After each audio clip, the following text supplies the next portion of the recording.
یعنی ڈھیر سارے لوگ ہیں، جب ان سے آپ پوچھیں کیا کرتے ہیں تو کہتے ہیں میں تو فارغ ہوتا ہوں۔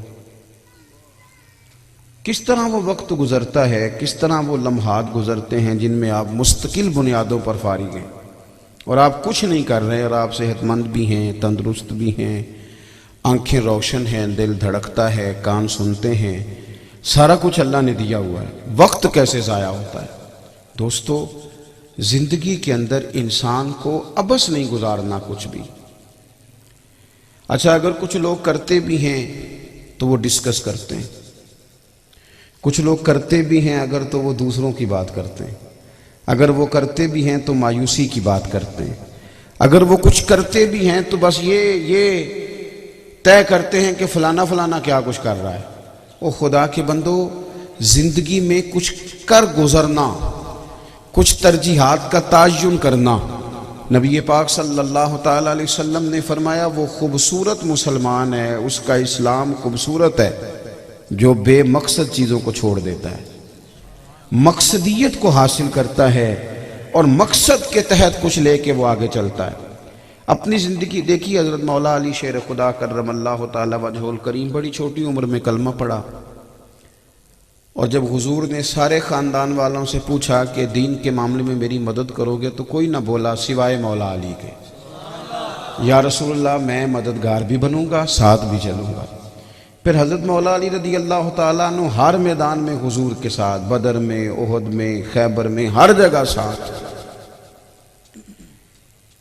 ساری زندگی انہوں نے دین کے مددگار بن کے گزاری۔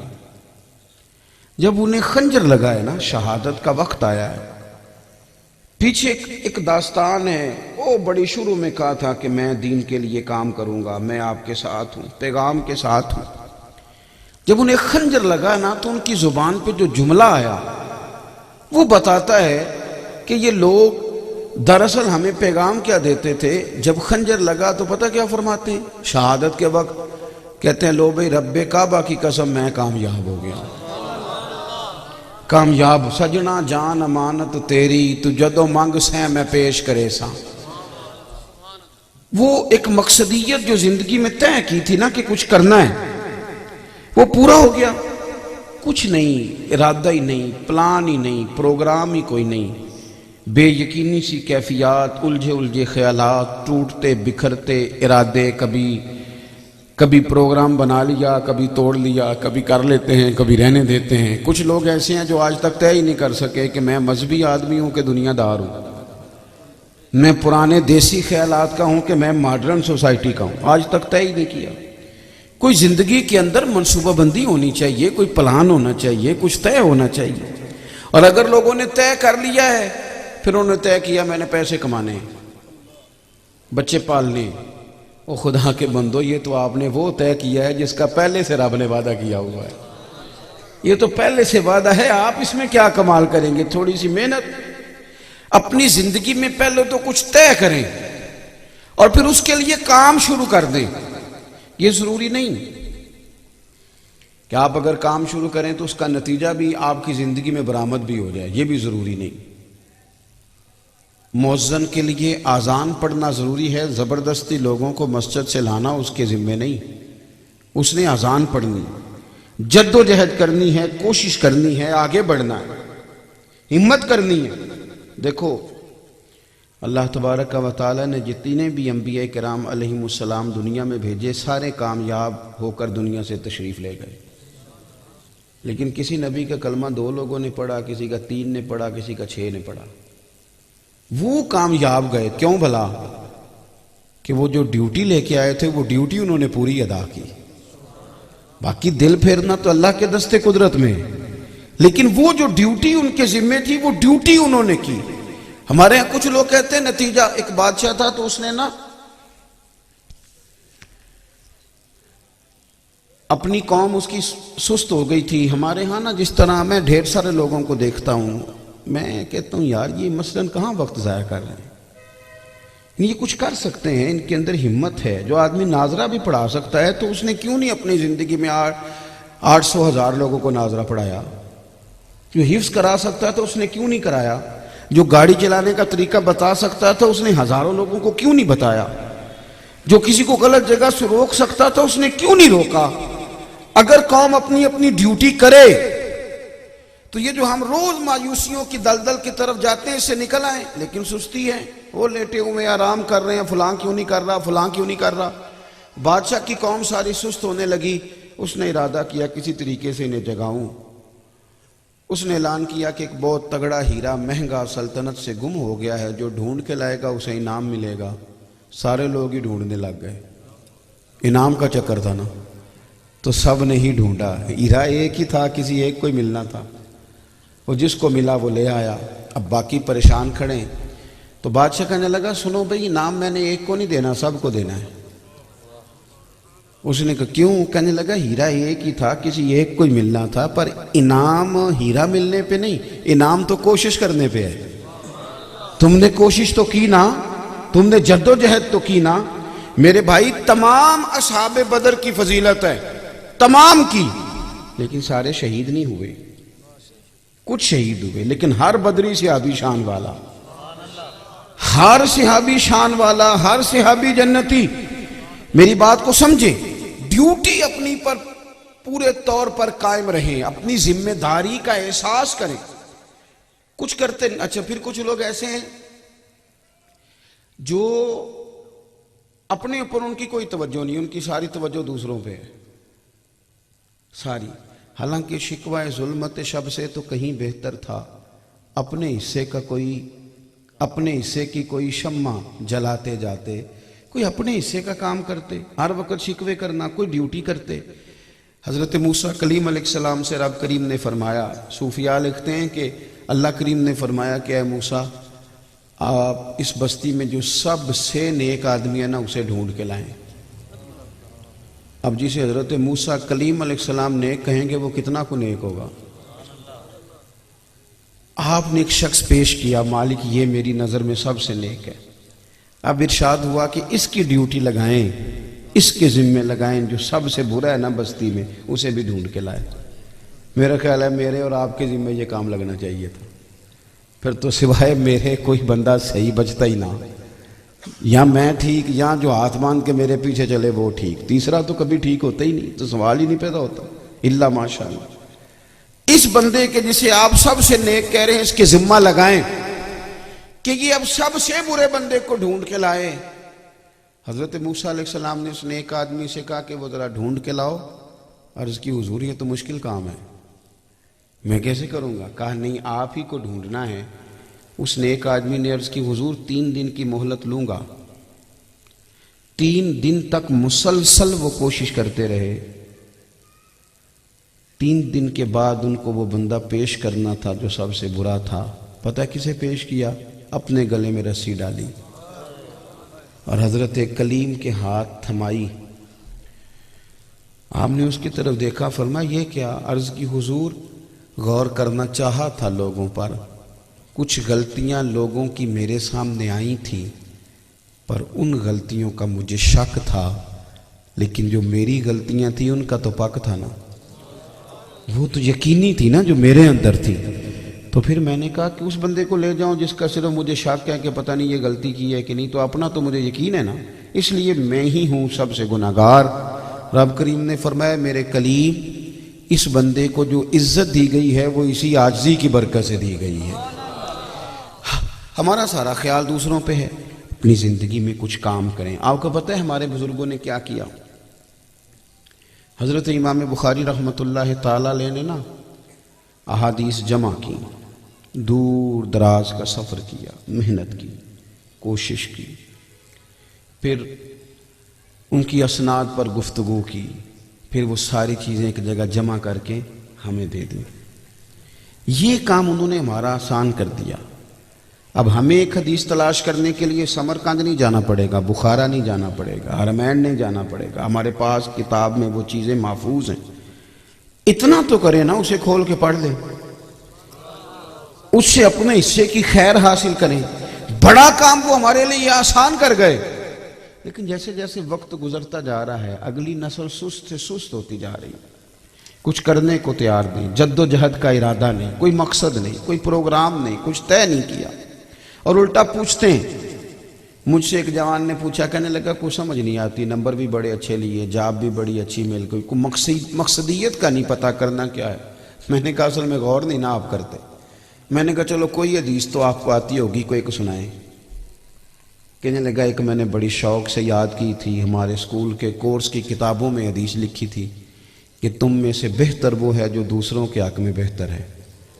تو میں نے کہا یار اسے ہی مقصد بنا لے، تو ارادہ کرنا میں نے اپنے استادوں کے حق میں بہتر بننا ہے، میں نے اپنے ماں باپ کے حق میں بہتر بننا ہے، میں نے اپنے بہن بھائیوں کے حق میں بہتر ثابت ہونا ہے۔ میں نے یہ نہیں کہنا کہ پڑوسی مجھے کیا نفع دیتے ہیں، یہ سوچنا ہے کہ میں ان کا کیا فائدہ کر سکتا ہوں۔ آپ اس کو مقصد بنا لیں، یہ آپ کے لیے مقصد بن جائے گی۔ آپ ارادہ کریں کہ میں نے سسرال والوں کے حق میں بھی بہتر بننا ہے، فلاں کے حق میں بھی بہتر بننا ہے، میں نے شاگردوں، مریدوں، عقیدت مندوں سب کے حق میں نے ہمارا پروگرام بن گیا کہ مجھے لوگ نفع کیسے دے سکتے ہیں، میرے کوئی کام کیسے آ سکتا ہے۔ ہمیں حضور نے مقصد دیا کہ تم یہ مقصد بنا لو کہ تم کس طرح کسی کے کام آ سکتے ہو، تم کس طرح کسی کی خدمت کر سکتے ہو، تم کس طرح کسی کو چیزوں کو طے کر سکتے ہو، کوئی مقصدیت ہو، پھر اس کے لیے جد و جہد ہو تو وہ بھی صحیح والی ہو، صحیح والی، یعنی کوشش والی ہو۔ میں کہہ چکا ہوں کہ یہ ضروری نہیں کہ نتیجہ سویرے نکلے، یہ ضروری، توجہ ہے میری بات پر۔ وہ درویش کہتے ہیں کہ ایک علاقے میں کوئی بیماری بار بار پھیلتی تھی، اس کا علاج جس جڑی بوٹی میں تھا وہ بڑے اوپر 5-7 پہاڑ اوپر سے اوپر چڑھنا پڑتا تھا، تو وہاں وہ جڑی بوٹی تھی، کوئی آدمی جا ہی نہیں پاتا تھا۔ پہلے پہاڑ پہ لوگ چڑھتے تو ڈھلان اس طرح کی تھی کہ پھسل جاتے، کوئی جا ہی نہیں پاتا تھا۔ ایک شخص نے ارادہ کیا میں جاتا ہوں، اور گیا، وہ اس طرح کے ہتھوڑا لے لیا، کدال لے لیا، جو لوہا کاٹنے کے اوزار تھے وہ لے لیے، پہلے پہاڑ پہ چڑھا، 2-1 دفعہ پھسلا، پھر اس نے وہ ہتھوڑا چلانا شروع کیا اور پہاڑ توڑنا شروع کیا۔ ایک پورا پہاڑ توڑ کے اکیلے بندے نے سیڑھیاں بنا دی۔ اب اس پہ بڑے سالوں لگ گئے، ایک آدمی تھا لیکن لگا رہا لگن سے۔ اب دوسرے پہاڑ پہ گیا، اسے بھی توڑا، سالوں لگ گئے، تیسرا، چوتھا، 4 پہاڑ توڑ سکا تھا کہ عمر ڈھل گئی، وقت آخری آ گیا۔ اب وہ جب آخری وقت آ گیا تو 4 پہاڑ کاٹ چکا تھا، وہاں تک سیڑھیاں تھی، لوگ آتے جاتے تھے، لوگ اس کے قریب آئے، تو ایک شخص نے کہا کیا ملا تجھے؟ پہنچ تو پھر بھی نہیں سکا، 3 تو پہاڑ ابھی بھی باقی ہیں، یا 2 تو ابھی بھی باقی ہیں، 3 تو نے کاٹے، سیڑھیاں بنائی، اور 4 تو نے کاٹے تو تیرا وقت آ گیا۔ اس نے کہا تم سمجھے نہیں، میں بڑا کامیاب ہوا ہوں، میں نے آدھے سے زیادہ سفر آسان کر دیا ہے، اب جو میرے بعد سفر شروع کرے گا وہ 5ویں سے شروع کرے گا۔ میں نے آدھے سے زیادہ لوگوں کا سفر، وہ کسی کا آدھا سفر ہی یار آسان کر دے، کسی کا تھوڑا سا سفر ہی آسان کر دے، کچھ تو لوگوں کو مشکلات سے نکالنے کی جد و جہد کریں، کوئی تو ارادہ کریں اپنی، اور پھر مقصدیت ہو اس میں، بے مقصد نہ ہو۔ آپ دیکھیں نبی پاک صلی اللہ تعالیٰ علیہ وآلہ وسلم مقصدیت کی بات کی طرف لوگوں کی رہنمائی کرتے۔ ہاں یہ امت وسط ہے، ایسا نہیں کہ جس طرف نکلے تو پھر نکل ہی کھڑے ہوئے۔ حضرت سلمان فارسی رضی اللہ تعالیٰ عنہ کو جب پتہ چلا کہ حضرت ابو درداء رضی اللہ تعالیٰ عنہ تو ساری رات ہی نفل پڑھتے ہیں اور ہر روز ہی روزہ رکھتے ہیں، تو ان کے گھر تشریف لے گئے، بھائی بنے ہوئے تھے، تو رات کو وہ عشاء کی نماز کے بعد بستر آیا تو ایک بستر منگایا حضرت ابو درداء نے، حالانکہ حضرت سلمان فارسی ان کے مہمان تھے۔ فرمایا کیوں منگایا؟ فرمایا تمہارے لیے منگایا، میں نے تو ساری رات نفل پڑھنے۔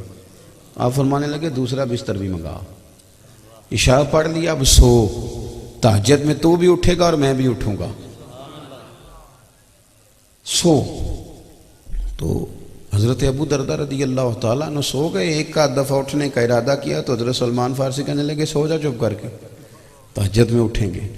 تہجد میں اٹھے، صبح انہوں نے کہا میں نے روزہ رکھنا ہے۔ فرمایا نا بھائی کل رکھا تھا نا، آج کھانے پینے کا دن ہے، کل پھر رکھیں گے، یہ نفلی روزے ہیں، صوم وصال ٹھیک نہیں، ایک دن روزہ رکھو، ایک دن افطار کرو، اسی میں بہتری ہے۔ اب حضرت ابو درداء کی طبیعت پر کچھ بوجھ تھا، انہوں نے محسوس کیا بات کو لیکن کہہ کچھ نہ سکے. صبح حضرت سلمان فارسی انہیں لے کے حضور کی بارگاہ میں حاضر ہوئے. عرض کی یا رسول اللہ صلی اللہ علیہ وسلم مجھے ان کے گھر سے خبر ملی ہے کہ یہ ہر روز ہی روزہ رکھتے ہیں, ساری رات ہی نفل پڑھتے ہیں. پھر میں نے انہیں رات کو سلایا ہے, تہجد میں اٹھایا ہے اور آج روزہ نہیں رکھنے دیا. میں نے کہا ہر روز نفلی روزہ نہیں رکھنا چاہیے. تو اللہ کے محبوب فرمانے لگے ابو دردہ سلمان ٹھیک کہتا ہے. پھر فرمایا تمہاری بیوی کا بھی تم پر حق ہے, تمہاری آنکھ کا بھی تم پر حق ہے, اور تمہاری جان کا بھی تم پر حق ہے. اگر کوئی کام کریں تو اسے مرتب کر کے کریں, مرتب کر کے. ایسے نکل نہ جائیں, ایک سمت نکل گئے تو نکل ہی گئے, ایک طرف اگر ہو گئے تو پھر ہو ہی گئے, پھر پلٹ کر دیکھا ہی نہیں. مقصدیت ہو اس کے اندر, اس کا جو پورا مفہوم ہے اس کے مطابق اس کو لے کے چلا جائے. کچھ لوگ ایسے ہیں جنہوں نے کسی ایک چیز کو تھام لیا ہے اور اللہ خیر کرے وہ کہتے ہیں جو میں نے تھام لیا 100% یہی کرنا ہے, اس کے علاوہ کچھ اور ہے کرنا ہی نہیں. او بھائی اور بھی غم ہیں زمانے میں محبت کے سوا, اور بھی بڑی ساری چیزیں ہیں, اور بھی بڑے عنوانات ہیں, اور بھی بڑا کچھ کرنے والا ہے, اور بھی بہت سارا کام ہے. اقبال نے کہا تھا وقت فرصت ہے کہاں, کام ابھی باقی ہے, نور توحید کا اتمام ابھی باقی ہے. ایک تو با مقصد کام کریں, پھر اس کی نا اس میں حسن ہو, محنت کریں تو وہ دیکھیں نا, ایک آدمی بلا وجہ کسی کام کو لگ جائے جو اس سے ہو ہی نہ سکے, اور اس کام لگ جائے جو بالکل مطلب اس کو زیب ہی نہ دے. ہارون رشید بیٹھے تھے تو ایک شخص آ گیا, کہنے لگا جی میں نا کرتب دکھاؤں گا تو آپ خوش ہو گئے تو انعام پاؤں گا. کہا دکھاؤ. تو 12 سوئیاں تھی اس کے ہاتھ میں. سوئی کے پیچھے نا سوراخ ہوتا ہے, پنجابی میں لوگ اس کو نکا بھی کہتے ہیں. تو اس نے کہا دکھاؤ. اب اس نے پتہ کیا کیا, وہ سوئی کچی دیوار تھی سامنے, ایک سوئی اس پہ پھینکی, نشانہ اتنا تگڑا تھا کہ سوئی جا کے لگی. جب دوسری پھینکی تو وہ پہلی والے کے سوراخ میں لگی جا, تیسری پھینکی تو دوسری والے کے سوراخ میں. 12 سوئیاں وہ پھینکتا تو وہ کچھ فاصلے سے پھینکتا تو وہ سوراخ میں لگتی. جب 12 مکمل ہو گئیں تو لوگوں نے بڑی واہ واہ کی, کیا بات ہے, کیا بات ہے, کمال ہو, بلے بلے. کچھ نے 100-50,000 لوگوں نے اس کو انعام بھی دیے. اس کا خیال تھا ہارون رشید ذرا تگڑی رقم دے گا. اس نے بادشاہ کی طرف پلٹ کے دیکھا, کہا جناب آپ نہیں کچھ فرما رہے. تو کہنے لگا فرمانے لگا ہوں. جب لوگ فارغ ہو گئے تو اس نے سپاہیوں سے کہا اس کو پکڑو, ستون کے ساتھ باندھو اور 80 کوڑے مارو اسے. اس نے کہا بادشاہ کمال ہو گئی بھئی, بجائے اس کے کہ آپ انعام دیں آپ کوڑے مروا رہے ہیں. تو بادشاہ کہنے لگا کوڑے اس لیے مروا رہا ہوں کہ اتنا بہترین نشانہ رب نے دیا ہے اور تو مداری دکھانے میں ضائع کر رہا ہے. فوج میں بھرتی ہو, دشمن پہ نشانہ لگا, وہ کام کر جس میں قوم کا, امت کا, دنیا کا فائدہ ہو. تجھے اللہ تعالیٰ نے اتنا کمال دیا ہے, تو کہاں ضائع کر رہا ہے؟ علم و فن دیا اللہ تعالیٰ نے لوگوں کو, لیکن انہوں نے فروئی مسائل میں جھگڑ کے ضائع کر دیا. اتنی سونی آواز دی رب نے حضور کی ثنا خوانی کے لیے, 30-35 ہزار میں بیچ کے ضائع کر دی. اللہ تعالیٰ نے اتنا نوازا, تقریر کی قوت دی, لوگوں کو دین کے لیے مائل کیا جا سکتا تھا, لیکن 40 ہزار کی تقریریں بیچ کے ضائع کر دی, اپنا نقصان کیا. بڑے بڑے فنون جاننے والے لوگ, لیکن وہ اپنی ذات کے چنگل سے باہر ہی نہیں آ سکے. بڑا کام کر سکتے تھے, بڑا دنیا کو نواز سکتے تھے, فیض آور ہو سکتا تھا ان کا پیغام, لیکن وہ سطحی باتوں میں الجھ گئے. سطحی, یہ میری ملت کا جوان, یہ خوبرو, یہ جیتا جاگتا, بولتا, بات کرتا, سارا وقت تصویروں میں ضائع کر دیتا ہے, اپنی بہترین صلاحیتیں گپوں میں ضائع کر دیتا ہے. فلاں ہوٹل پہ روٹی کھانے جائیں گے, فلاں سیرگاہ میں سیر کرنے جائیں گے. او خدا کے بندے اٹھ باندھ کمر, کیا ڈرتا ہے, پھر دیکھ خدا کیا کرتا ہے. تیرے اندر تو انقلابی سوچ ہونی چاہیے, تو بدل دیتا ہواؤں کا رخ, تو انقلاب برپا کر دیتا سوسائٹی کے اندر, تو اس طرح کا. اور پھر عجیب تماشا ہے, باہر جانا ہے, کوئی مہربان ہو جائے, کوئی سفارش مل جائے, او خدا کے بندے تجھے تو چاہیے تھا کہ تیرا لہجہ اس طرح کا ہوتا کہ تو سینکڑوں لوگوں کا سہارا بن جاتا، تو پورے خاندان کو اٹھا کے چلتا، تیرے اندر بیداری ہوتی، تیرے اندر خودداری ہوتی، عزت نفس اور وقار ہوتا۔ کیا کریں، بڑے بڑے اب تو بعض لوگوں کی باتیں سن کے، ان کا چہرہ دیکھ کے ان پر ترس آتا ہے کہ یار تو کتنا بڑا آدمی ہے، تو کہاں الجھا ہوا ہے، تو کیا دے رہا ہے قوم کو، کن چیزوں میں الجھا کے رکھ دیا۔ خدا جانے قوم کا حال کیا ہوگا، مسائل نظری میں الجھ گیا ہے خطیب، یہ پتہ نہیں کن باتوں میں الجھ گیا ہے۔ اس کو تو بڑی بات وہ حضرت حسن بصری رحمۃ اللہ علیہ سے آ کے کہا ایک جوان نے کہ حضور میں بڑا پریشان تھا، روٹی کہاں سے آئے گی، آج مجھے پتہ چل گیا رب کتنا مہربان ہے۔ جی کیا ہوا جی؟ کہنے لگا جی میں نے آج جنگل میں گیا ہوں، ایک شیر دیکھا، اس نے ایک بکرا شکار کیا، خود کچھ کھایا اور باقی بچا کے وہ پہاڑی پہ چڑھا۔ میں نے دیکھا ایک لومڑی آنکھوں سے اندھی بیٹھی تھی، اس نے باقی کا اسے کھلایا۔ تو اب میں نے نہیں پریشان ہونا، رب تعالیٰ اگر لومڑی کو رزق پہنچاتا ہے تو مجھے بھی پہنچائے گا۔ حضرت حسن بصری فرمانے لگے تیری سوچ کے قربان جاؤں، تو نے کہانی میں دو کردار دیکھے، ایک لومڑی دیکھی ایک شیر دیکھا، تو نے لومڑی بننے کا پروگرام بنایا اور شیر بننے کا کیوں نہیں بنایا؟ تو شیر بننا، تو شکار کر، کھا بھی اور کھلا بھی۔ تو عجیب آدمی ہے، کہتا نہیں میں تو بنوں گا، کوئی لے کے آئے گا، ابا جی محنت کریں گے، ان سے کہوں گا پلاٹ بیچو، پھر کاروبار کرنا ہے، پھر بڑے بھائی سے کہوں گا کہ تم کو پیسے لگا۔ پھر ایک پیشہ برا ہے جوانوں دنیا میں، صرف ایک، وہ ہے کسی کے آگے ہاتھ پھیلانا، باقی کوئی پیشہ برا نہیں۔ کوئی جھاڑو چلا کے روٹی کھا لے، کوئی گدھا گاڑی پہ بیٹھ کے رزق حلال کما لے، لیکن اس کی سوچ ہو کچھ کر گزرنے کی۔ وہ لوگ جو ہوتے ہیں نا، اور ویسے بھی سہارے نہ تلاش کریں، اپنی دنیا آپ پیدا کر اگر زندوں میں ہے، اگر تیرے اندر کوئی طاقت ہے تو کچھ کر، مقصد بنائیں اور اپنے مقصد کے لیے نکل کھڑے ہوں۔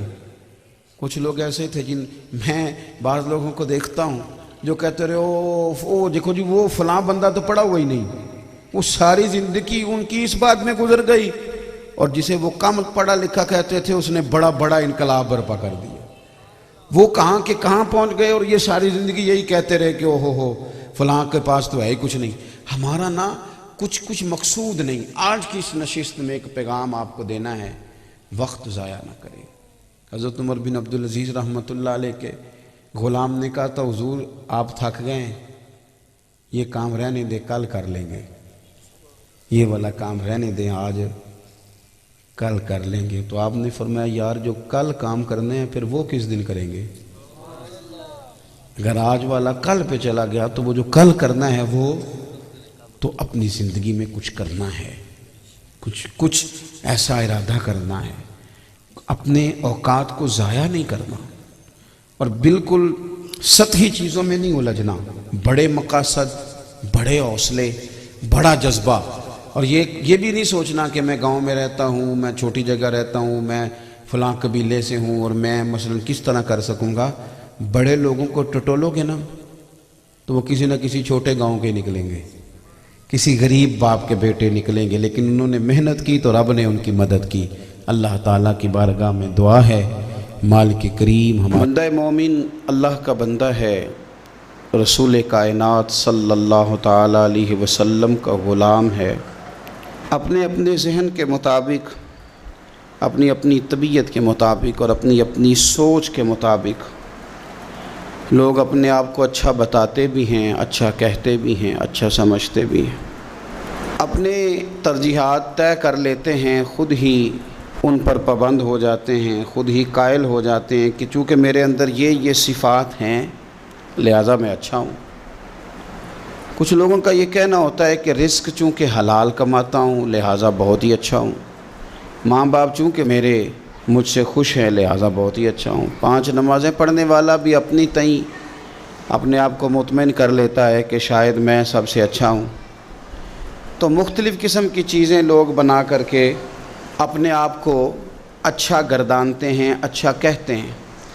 کچھ لوگوں کا یہ کہنا ہے کہ سوسائٹی میں جو لوگ کسی قسم کی کو خدمت کر لیتے ہیں، کسی غریب کا بھلا کرتے ہیں، کسی مسکین کے یتیم کے کام آتے ہیں، وہ اچھے ہیں۔ سب سے زیادہ بہتر یہ نہیں کہ اللہ کے قرآن سے پوچھ لیا جائے اچھا کون ہے، کون سی ایسی خوبیاں ہیں جو انسان میں پائی جائیں تو انسان مومنوں والی صفات رکھتا ہے؟ تو قرآن مجید نے بالکل شروع میں کہا کہ الف لام میم ذالک الکتاب لا ریب فیہ۔ یہ الف لام میم تو حروف مقطعات ہیں، ان کا معنی اللہ تبارک و تعالی بہتر جانتا ہے، یا وہ جانتا ہے جسے میرا رب بتا دے۔ ذالک الکتاب لا ریب فیہ، فرمایا یہ وہ بلند مرتبہ کتاب ہے جس میں کوئی شک نہیں۔ یہ نہیں فرمایا قرآن میں شک کیا نہیں جاتا، قرآن پاک میں شک ہے نہیں۔ اگر کوئی شک کرتا ہے تو اس کے دماغ میں شک ہے، اس کے ذہن میں شک ہے، اس کے باطن کے اندر فطور ہے۔ قرآن میں شک نہیں۔ ھدی للمتقین، قرآن ہدایت ہے پرہیزگاروں کے لیے۔ ویسے تو قرآن مجید ھدی للناس ہے، تمام لوگوں کے لیے ہدایت ہے، پر قرآن سے صحیح ہدایت اخذ وہ لوگ کرتے ہیں، حاصل وہ لوگ کرتے ہیں جو پرہیزگار ہیں، اللہ سے ڈرنے والے، تقوی اختیار کرنے والے، متشابہات سے بچنے والے۔ جہاں جانے کا اللہ نے حکم دیا ہے وہاں جاتے ہیں، اور جہاں جانے سے مالک نے روک دیا ہے وہاں سے رک جاتے ہیں۔ وہ حقیقی نفع لیتے ہیں۔ وہ کون ہیں؟ تو اللہ فرماتے ہیں وہ لوگ ہیں الذین یؤمنون بالغیب، یہ وہ لوگ ہیں جو غیب پر ایمان لاتے ہیں۔ غیب کیا ہے؟ غیب کی تعریف ہے کہ وہ چیز جو حواس خمسہ سے بھی معلوم نہ ہو اور عقل سے بھی ماوراء ہو، اسے غیب کہتے ہیں۔ مومن غیب پر ایمان لاتا ہے۔ تو پھر غیب پر ایمان کس طرح لاتا ہے؟ وہ غیب پر ایمان اس طرح لاتا ہے کہ وہ عقل سے تو معلوم نہیں کر سکتا تھا، حواس خمسہ سے تو معلوم نہیں ہو سکتا تھا، لیکن مدینے والے محبوب نے اسے بتا دیا ہے۔ رسول کریم صلی اللہ علیہ وسلم کو وحی کے ذریعے جن چیزوں کی خبر دی گئی، اطلاع دی گئی، حضور نے امت کو بتائی، وہ غیب کی چیزیں۔ وہ کیا ہیں؟ قبر، حشر، قیامت، جنت، دوزخ، فرشتے، یہ ساری چیزیں غیب ہیں۔ مومن ان پر ایمان لاتے ہیں اور ایمان کامل رکھتے ہیں اور یقین رکھتے ہیں، اور یہ یقین مومن کی اخلاقی پوزیشن کو بلند کر دیتا ہے۔ جب اسے پتہ ہوتا ہے کہ قبر میں جاؤں گا، حساب کتاب ہوگا، تو زندگی محتاط گزارتا ہے۔ جب ایمان کامل رکھتا ہے، قیامت کے دن اللہ کے حضور کھڑا کیا جاؤں گا، تو پھر وہ اس دن سے ڈرتا ہے۔ وَلِمَنْ خَافَ مَقَامَ رَبِّهِ جَنَّتَانِ، اور پھر جو ڈرتا ہے، رب کہتا ہے میں اسے 2 جنتیں عطا کروں گا، اسے 2 جنتیں دی جائیں۔ تو پہلی ان کی صفت مومن کی، وہ غیب پر ایمان رکھتا ہے۔ یہ میں نے بھی دیکھنا ہے، آپ نے بھی دیکھنا ہے، وہی پر ایمان کتنا ہے۔ ہماری آنکھوں کے سامنے کہ ہر وقت دنیا گھومتی ہے، یا قبر حشر کا بھی کوئی نقشہ نگاہوں میں رہتا ہے؟ دنیا کے مد و جزر، حساب کتاب، پیسے کا لین دین، جائیداد کی خرید و فروخت، یہی صرف ہمارا زندگی کا سرمایہ حیات ہے، یا آخرت کے لیے بھی کچھ جمع کرنے میں کامیاب ہوئے؟ یؤمنون بالغیب کی عملی صورت بھی کوئی ہماری زندگی میں ہے؟ پھر قرآن مجید نے کہا وَيُقِيمُونَ الصَّلَاةَ، مومن کی دوسری صفت یہ ہے کہ وہ نماز قائم کرتے ہیں۔ نماز قائم کرنے کا معنی ہر مفسر نے یہی لکھا ہے کہ قائم کرنے کا معنی یہ ہے کہ تو نماز ظاہری آداب کے ساتھ بھی پوری ادا کرے اور باطنی آداب کے ساتھ بھی ادا کرے۔ تیرا لباس پاک ہو، جگہ پاک ہو، نماز کا وقت موجود ہو، نیت تیری حاضر ہو، یہ ظاہری آداب ہیں، اور تیرا باطن نماز کے ساتھ جڑا ہوا ہو۔ تو اپنے قلب سے، روح سے اپنے مالک کی بارگاہ میں حاضر ہو۔ کس طرح؟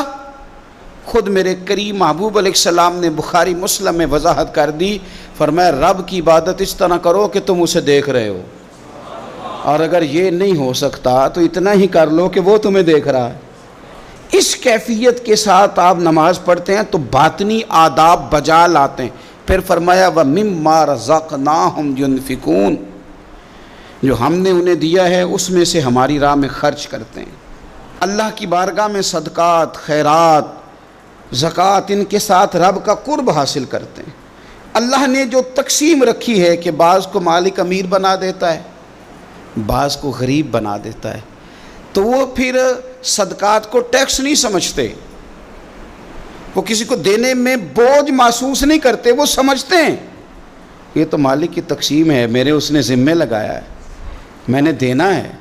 وہ سمجھتے ہیں کہ اللہ تبارک و تعالیٰ نے فضل کے ساتھ میرے ذمہ لگایا تھا کہ میں جاؤں اور اللہ کے کچھ بندوں کو میں اللہ کے دیے ہوئے رزق سے دوں۔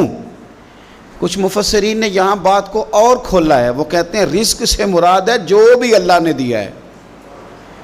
پیسے دیے ہیں تو وہ اللہ کے راستے میں دے، علم دیا ہے تو اسے بانٹے۔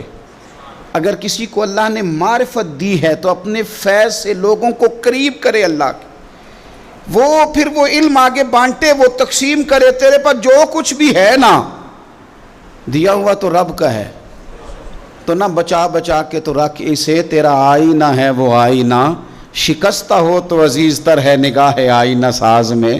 تو اسے بانٹنا شروع کر، تو دینا شروع کر۔ اور لوگوں کا خیال ہوتا ہے کہ بانٹنے سے کم ہوتا ہے، نہیں، بانٹنے سے بڑھتا ہے۔ کنویں سے سارا پانی نکال لو تازہ آ جاتا ہے، شرط یہ ہے کہ سارا نکل جائے۔ آپ علم جتنا بانٹتے ہیں اتنا یہ بڑھتا ہے۔ آپ جب بات کر رہے ہوتے ہیں، علم دے رہے ہوتے ہیں، تو وہ صرف دوسروں پر اثر تو نہیں کرتی۔ جب آپ بات کرتے ہیں تو آپ کی بات آپ پر بھی اثر کرتی، تو آپ کا علم بانٹنے سے مضبوط ہوتا ہے، وہ دینے سے بڑھ جاتا ہے۔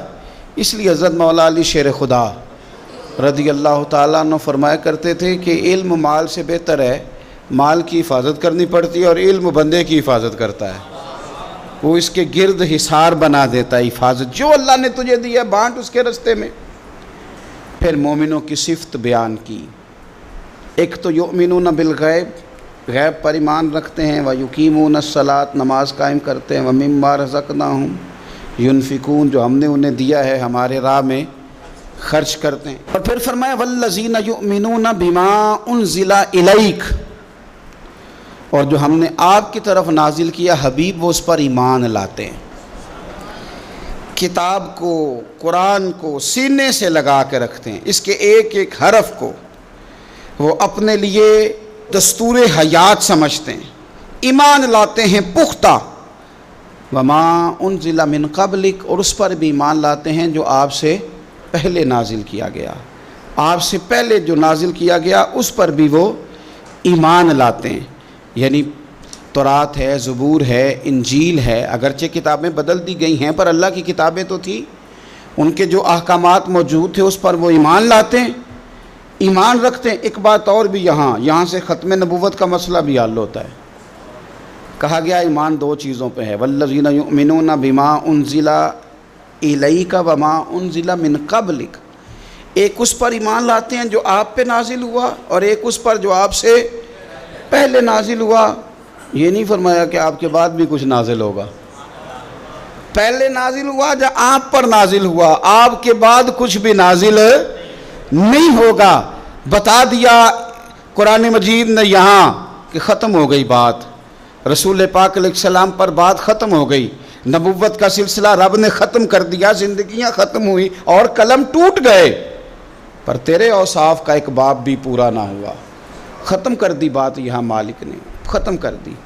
اب یہ صفات جن لوگوں میں پائی جائیں کہ ایمان بالغیب بھی ہو، نماز کا قیام بھی ہو، اللہ کے راستے میں خرچ بھی ہو، جو پہلے نازل کیا گیا اس پر ایمان ہو، جو حضور پر نازل کیا گیا اس پر ایمان ہو، تو رب کیا فرماتا ہے؟ فرمایا اولئک علی ھدی من ربہم، یہی لوگ ہیں جو اپنے رب کی توفیق سے ہدایت پر ہیں، اللہ کی طرف سے ہدایت پر ہیں۔ وَأُولَئِكَ هُمُ الْمُفْلِحُونَ، اور وہی لوگ ہیں جو دونوں جہانوں میں کامیاب ہونے والے ہیں۔